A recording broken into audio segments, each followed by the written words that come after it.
What's going on, guys? It's your boy Big Poe, aka the Joker, and welcome to Rap Related. If you ain't subscribed to the YouTube channel yet, do that. If you haven't subscribed to the YouTube channel, you are doing yourself a disservice. Today, we're going to talk about a legendary group coming out of Philadelphia, not just Philadelphia, but my part of the city, Southwest Philadelphia, Philly's Most Wanted, Bubonic, and Mr. Man. Okay? But we're going to talk about them. I want to start to give you a backdrop. This might be a two-part series, but let me start with a backdrop to the best of my knowledge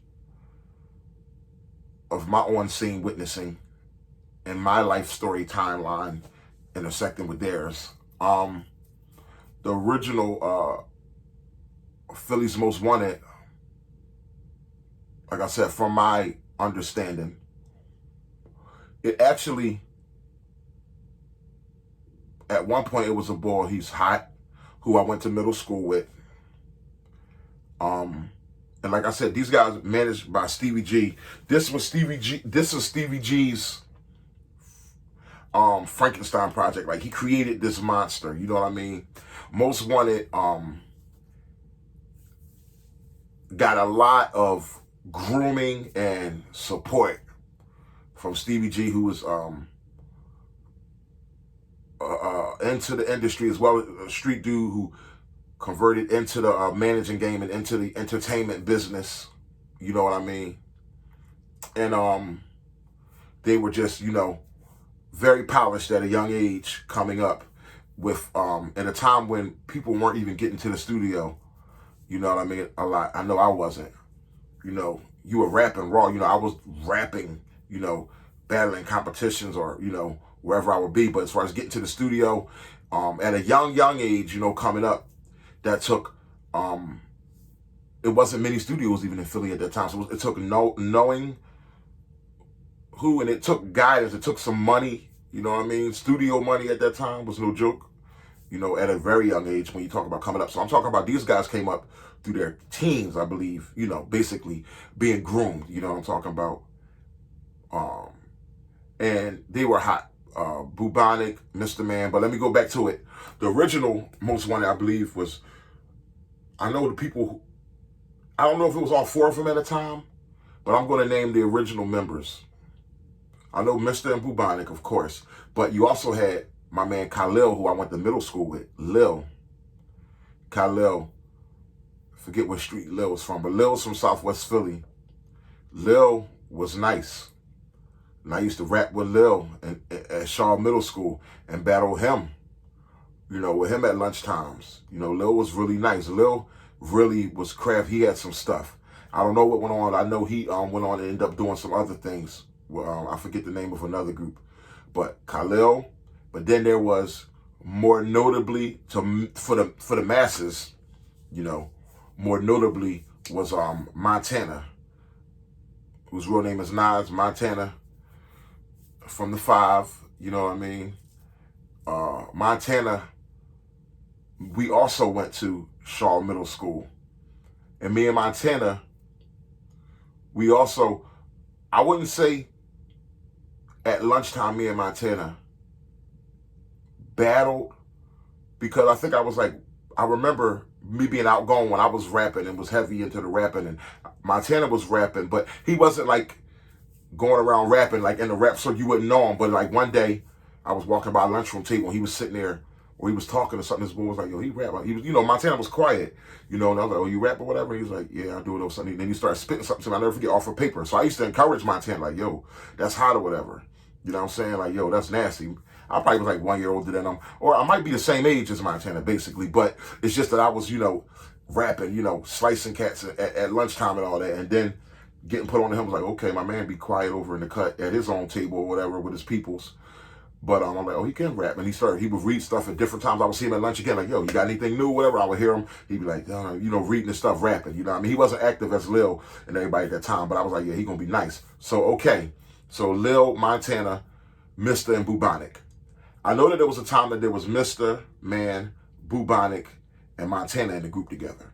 I think when Lil, I don't think Montana was a part of the group at the time that Khalil was a part of Most Wanted. That Stevie G was dealing with him or whatever. So this is how far I go back, man. You're probably talking about, man, you're talking about very early 90s. Very early 90s when, like I said, I met Khalil and Montana through Shaw Middle School. And Montana, years later, fast forward some, and I end up finding out that Montana was now a part of Most Wanted, who I was introduced to by Stevie G, you know, being a cat on the ground, on the block, and on the streets and stuff like that. Me and Steve got some history, you know what I mean? Street history. He was never my manager like he was everybody else's manager, you know what I mean? Back then. He groomed some people up, you know what I mean? I just was a raw dude rap. He respected what I did. Me and him always talk about all type of stuff, you know what I mean? From the streets to people, you know, music, rap, whatever, you know what I mean? There's some stories that on the street side about Stevie G that some of our history, I won't even share some of our history, you know what I mean? And that's just the cat, the smart dude that I am, you know what I mean? Nobody trying to prove how much they know somebody to you guys as far as, you know, on that perspective. But anyway, I remember being out on the block, and I remember Steve, like, pulling up, and I remember, I think Snake telling me, like, yo, Stevie G, he worked with these young boys you got here. I'm like, yeah, they working on the studio. They was building a studio at the time. And on the second floor, Big Mike and Willie Floyd, OGs in the hood, was building a studio on the second floor. I think Big Mike was building a studio. And I think Steve was going through there, and he was, you know, just bringing his group through there sometime or whatever. And I'd be out on the block grinding or whatever, but every once in a while, Steve would let me hear, like, play a tape or something, like, listen to this. And I'm like, oh, okay, that's like, yeah, this is Bubonic and Mr. Man. Forget when I end up meeting them for the first time, the two of them together. But I remember just hearing it, like, some of the music, and was like, yo, these boys is hot. And just hearing that groomness, like, wow, it was amazing back then. Somebody played tape when somebody actually is in a real studio. I was like, wow, they in a studio? They're actually in a real studio. I'm like, yo, that's crazy. Listening to something be laid down, you know what I'm saying? So that was amazing, you know what I'm saying? So it was like, yo, that's why I said later in life, like, the business like me and Steve did, as far as him being my manager for that short stint of time, was amazing. But I'm like the castaway stepchild. You know what I'm talking about? I'm the dude who was like, you know, I earned all my stuff from, you know, just raw experiences, you know what I mean? And to the point where I was able to get my own bucks up to go in the studio, you know. I was out on the block, man, while these dudes was getting groomed, you know what I mean? Which is dope, you know what I'm saying? That was to be envied, you know, at that time. Like, yo, these boys going in real studios, you know what I mean? I mean, as a young guy, I mean, you talking 14, you know, 13, 14, 15, you know what I mean? So anyway, let me bring it full circle.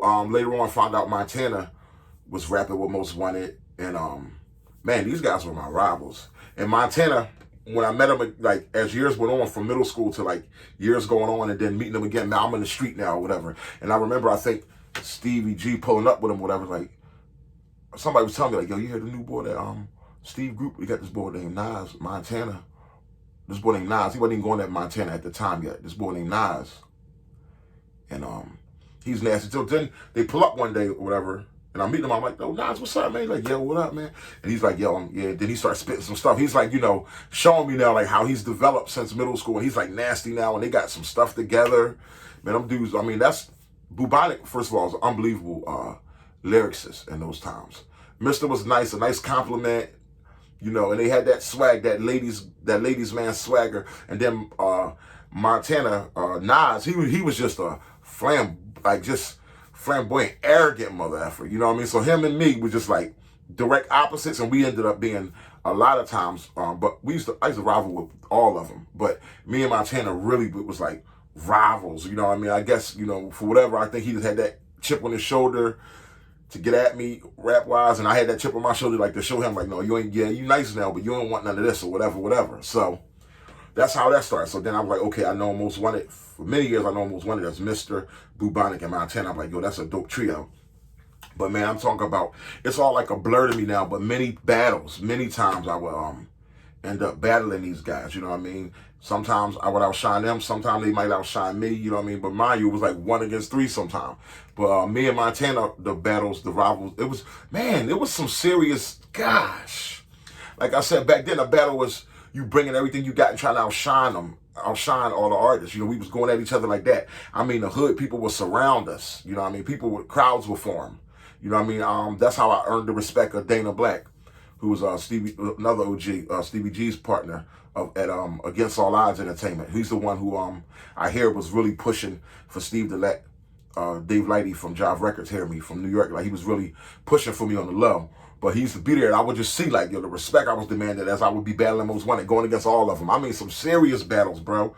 And then, man, I remember us getting it in out on 53rd, or corner of 53rd Street outside of Oops Barbershop. That was a legendary day. And it was like, I was just on top of the world at that time. I was going at them, boy. I was like, every time we would meet each other and rap, when we see each other again, the energy would be even heightened. Everybody been back in their lab. You know what I'm talking about? I'm not saying he was going around thinking about me all the time, because they was going around, man. Steve was introducing these dudes to label heads. They was always being kept out of trouble, kept on focus, like, in the studio, making songs. I mean, meeting like Wyclef and them, like, as a young age coming up. You know what I'm saying? Steve was working it. You know what I'm saying? Steve's a little older than all of us, a couple years, you know what I mean? He was an old head to us, you know what I'm talking about?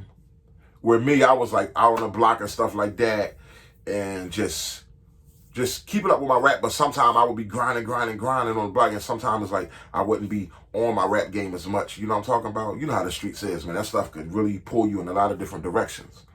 But whenever we would come back around each other, we would just go at it. I mean, it would be unbelievable. It would be legendary, historic battles. People will tell you the stories if you ask, and shit. You know, they'll share it with you, man. It was crazy, you know.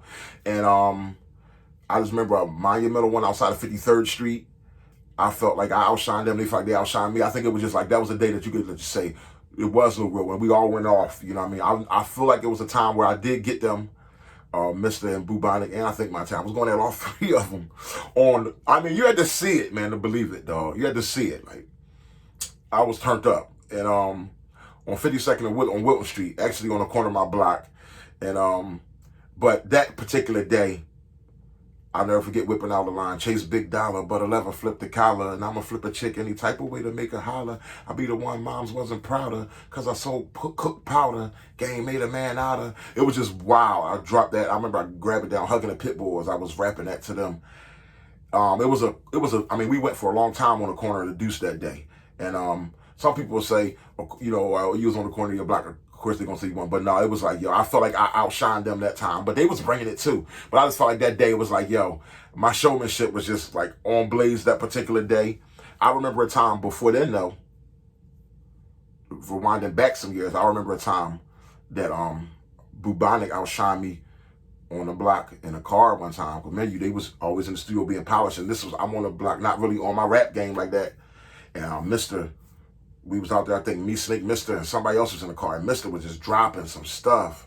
I mean, it was just like, yo, it was just like too polished. It was like, yo, I was humbled, like, you know what I mean? I remember that, like, yo, like I said, I never feel like nobody outshines me twice, you know what I mean? So I remember that, hearing it, and then I remember just, like, okay, being humble at the time, like, oh yeah, I gotta step my game up. Even like admittedly, like, yeah, I gotta step it up, but like, I'm about to get back on my game, you know, and start, you know, really crafting my stuff better, and, you know, heightening it up, because I was around dope dealers, you know what I mean?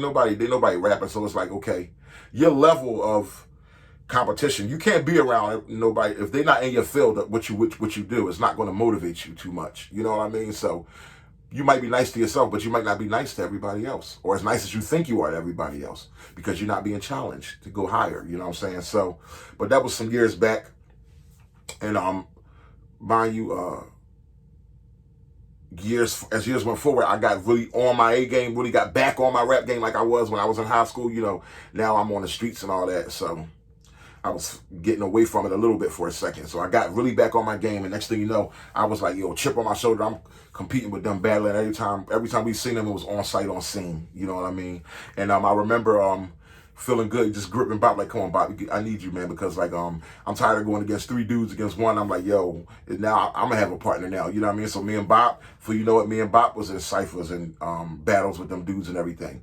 And I just always admire the respect they had for us. I remember them saying that somehow our Brother's Keeper mixtape that we had released back then found his way. I think they said they listened to it in New York, or they had said Flex heard it, or they let Flex hear it, or something. It found its way to them. Well, first of all, we both from Southwest, so it was going to find a way to you. You know what I mean? But that was dope. They was always encouraging, you know, what me and Bop was doing, and they was like, you know, when we get on, then we, you know, we definitely gonna make sure y'all get on. That was their, you know, thing. You know what I'm saying? But them, one thing that comes with them being groomed, I don't know what went. It was tensions began between them and Montana. So before you know it was just Mister and Bubonic. You know what I mean? By the time you got to 1998, 99, it was just Mister and Bonic. You know what I mean? And that's how you heard him come out. But if you ever want to know Montana, he was a hell of a rapper in Southwest Philly. A lot of the argument in Southwest Philly, being honest, on the soloists, I remember for a couple of years where it was who's the best, Big Poe or Montana. That was like going around a lot. You know what I mean? And that was fun. That was a hell of a rival. You know what I mean? My most loved to hated rival. You know what I mean? Loved but hated rival. You know what I mean? We would go at it. You know what I'm saying?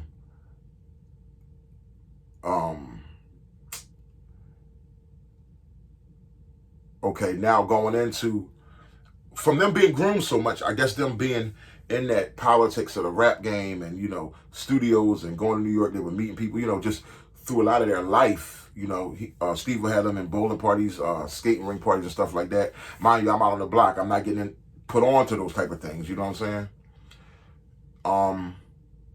I remember a trip to New York one time. We were taking a trip to New York. Me, Snake, and Bubonic was in the car together. And actually, that was the time I think we were, actually, was that the time? I think, yeah, I believe that's the time we were headed to a story I'm going to touch on the Meeting Jay-Z episode. The Hard Knock Life video shoot. We was on our way up to Marcy Projects. But I'll never forget Bubonic on the ride up there, him just saying like, yo, man, Poe, he's like, yo, just, you know what I mean, get in, get out, man. He's just like, at that time, I think he was just burnt out from all the politics over there. He's like, man, I just can't wait to get in and get out. That deal was on the table with Atlanta at the time. I believe they even, I don't know if they got their advance money yet, but their deal was on the table. But you could just hear he was just tired of the politics, you know what I mean? Just a lot of the stuff, you know, that goes on, you know what I mean? You know, he was just like tired of it, you know what I mean? So it doesn't surprise me that after their first album, which was a banger in Southwest Philly, Bubonic and Mr. Man, first album, that they just kind of let it go. Invested in other things, you know what I mean? It would have been great if they kept going, but that doesn't really surprise me because I just remember just like some of the frustrations and the different stuff that they was dealing with. But yeah, Philly's Most Wanted, man. Come on, please don't mind how I pursue. Don't take it personal, girl. I'm the and you. They had some dope stuff going on. You know what I mean? I remember them. Oh man, they had the song "Sucker." Then the joint "Gangster" was Beanie Siegel remix. Gangster for the gangsters. Okay, dope music. You know what I'm saying? And it was like, you know, okay. I remember me being like, yeah, I want to hear let them in.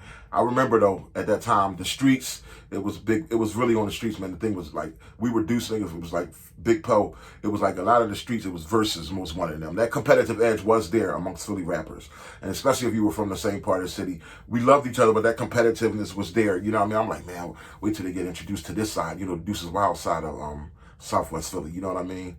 I always wanted to make sure that people got both sides of Southwest. You know what I mean? Like they were like the player side, and I wanted to introduce that grimy side, but I had, you know, just all around entertainer, but I wanted to introduce that grimy side of Southwest Philadelphia. That was what I represented, you know what I mean? And just the energy, just the wildness, you know, that was what I represented. I remember them always showing love though, man. I remember me and Bop was up 52nd and Market doing some shopping or something. They pulled up when the things was on the deal was kicking off. The album was kicking off with Atlantic. They pulled up. You know, they had back then you had the big vans with the system playing, the vans. You know, you didn't used to get this kind of stuff in Philadelphia. So this was legendary. the Atlantic label had the van with like their picture and their faces all air, on the outside, wrapped on the outside of the van and all that, and the music thumping, and they pull like, yo, pop, pop, and then they like, yo, get in, man. I'll never forget that. That was really love. The promotional van opened that joint up. It was all nice on the inside. Get in, they got music playing. They're like, yo, man, we coming for you. You know what I'm saying? Like, you next. You know what I'm saying? And that was love. And they drove us home. You know what I mean? We was out there, me and Bob messing around on 52nd. This is the West Philly side where people go shopping or whatever. I don't even know how me and Bob got up there. But whatever. We jumped. I know we ended up jumping in the van with them, just spinning all through Southwest Philly, West Philly through the city. And then them dropping us off or whatever. I also remember a time, I'm trying to speed it all up to try to keep it compressed into this. It's a lot though. I remember bumping into them. Me and Bob was out, I think Franklin Mills Mall around Christmas time or something, man. And we bumped into them, and they were just saying how things was going now. I think the album was out for a while now, but they were just saying how things was going. He was like, yeah, man, we even try to stop smoking weed, man, because them label heads, they be trying to get you high, and then, you know what I mean, trying to think you don't know your business or whatever. I remember that, you know what I mean. They was doing work with the Neptunes, you know. I remember them telling us about these guys. We didn't know who at the time. These boys, the Clips, they be on, I forget what street you say. Yeah, these boys named the Clips, man. They dope, man. Y'all gonna like them, man. They thorough boys from New York. Well, actually, I found that they ended up being from Virginia, but I think they used to bust it up with them in New York. But it was like, yeah, these boys, the Clips, you know what I mean? They was talking about Pusha T, you know what I mean? Because I think they met them through the Neptunes or whatever. They could correct me if I'm wrong, but I remember them saying how them boys, how they got mad love. Out of town, people will show you much more love than sometimes Philly will show you. And that's why I'm doing this rap-related show. Like, it's time we bring the city together even tighter, you know what I mean, artist to artist. Like, out of town, people show you a lot of love. Like I said, man, but I would show a lot of love in Philly, but like, I could walk in offices. I'll never forget hearing that Russell Simmons asked about me. Never seen that. That was another thing. I'm gonna get into that on another story. I'll touch on that. But yeah, out of town, you know, you will get love. But I think that's even all the way back to the Bible. Jesus said a prophet is appreciated everywhere, but in his own home, you know, his own hometown, you know what I mean? So I would say venture out to people, you know what I mean? And as a rapper, my mind has always been bigger than Philadelphia. My mind has always been global as far as my artistry. And if you listen to my music, you can hear it. That's why I say right here, rap related, this is where fans become fantastic, you know what I mean? You're a fan of all brands of music or whatever, which helps you be fantastic, helps you be I know it helps me as far as versatility, be wide-rounded, well-rounded, and able to reach a lot of people. But yeah, shout out to Philly's Most Wanted, you know what I'm saying?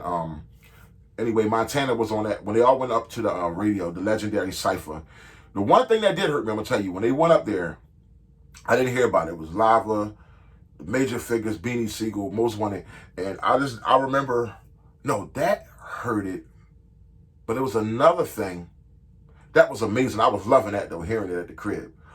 Montana, like I said, Montana was the one on there when he talked about rock gator skins with my toes out, or he bring the moles out. That was Montana. If you ever want to know, get a hear of who Montana was, that was a joint that he was on. He was the one talking about rock gator skins with his toes out. You have to listen to that cipher when he was on Cosmic Cab, I believe. And I remember this being inside, burned up like, man, I can't wait a chance to get up there on radio and flip out. You know what I'm saying? Like I said, I was just like the castaway step kid that would get news late, get news last, but still stay supportive. Like, all right, don't matter, we moving. You know what I'm saying? But it was like, I'm out on the block, just like, yo, who gonna come get Big Poe? Why ain't nobody letting me know what's going on? You know, that's why I said it's like, Stevie G managed me for a small period, but I wasn't like one of his favorite sons or nothing like that. You know what I mean? Or his favorite, you know, artists or nothing like that. He had respect for what I did, but I just wasn't his first priority in his mind. You know what I mean?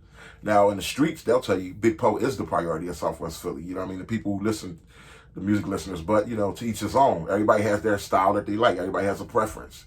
You know what I'm saying? Stevie G liked the pretty boy style. You know what I mean? I guess. But,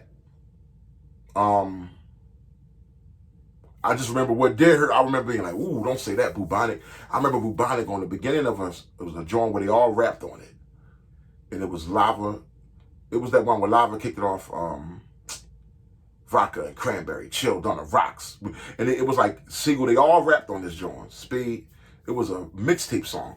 But I just, when I heard it, when it came on, I just remember hearing, I think it was on radio or it was a mixtape, and Bubonic was like, we here. If you ain't here, you know what I mean? Like, this Philly right here.